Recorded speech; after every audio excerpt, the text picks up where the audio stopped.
আজকে আপনাদের দেখাবো চিকেন শিক কাবাব। চলুন রেসিপিটি শুরু করে ফেলি। এটা খেতে অনেক বেশি ভালো লাগে, রেস্টুরেন্টের একটা ফিল পাওয়া যায়। প্রথমে আমি টুকরো টুকরো করে চিকেন নিয়ে নিয়েছি। এরপর এখানে দিয়ে দিলাম লবণ, আদা বাটা, রসুন বাটা।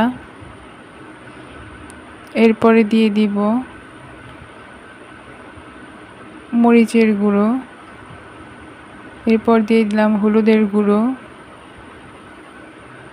এরপর দিয়ে দিলাম ধনিয়ার গুঁড়ো। এরপর দিয়ে দিলাম জিরার গুঁড়ো। এবার দিয়ে দিলাম সয়াবিন তেল। এবার ভালো করে মিশিয়ে নিব। এরপর দিয়ে দিচ্ছি টমেটো সস।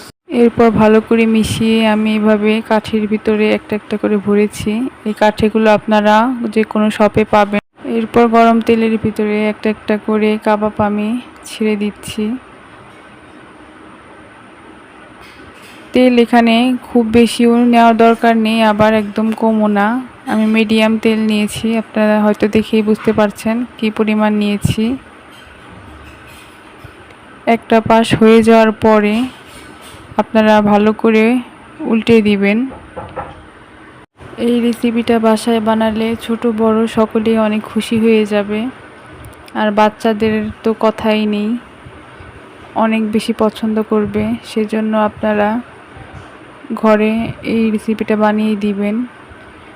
অনেক কম সময়ে এটা তৈরি করা যায়, খেতেও অনেক বেশি মজা হয়। দুই পাশে ভালো করে ভেজে নিতে হবে। দেখুন আমার রান্নাটা তৈরি হয়ে গেছে, দুই পাশেই সুন্দর একটা কালার চলে এসেছে। তৈরি হয়ে গেল মজাদার চিকেন শিক কাবাব। এটা খেতে অনেক বেশি মজা হয়েছিল। আপনারাও বাসায় একবার হলেও ট্রাই করে দেখবেন, তাহলে বুঝতে পারবেন রেস্টুরেন্টে যাওয়ার আর কোনো দরকার নেই, ঘরে বসেই মজাদার খাবার খেতে পারবেন।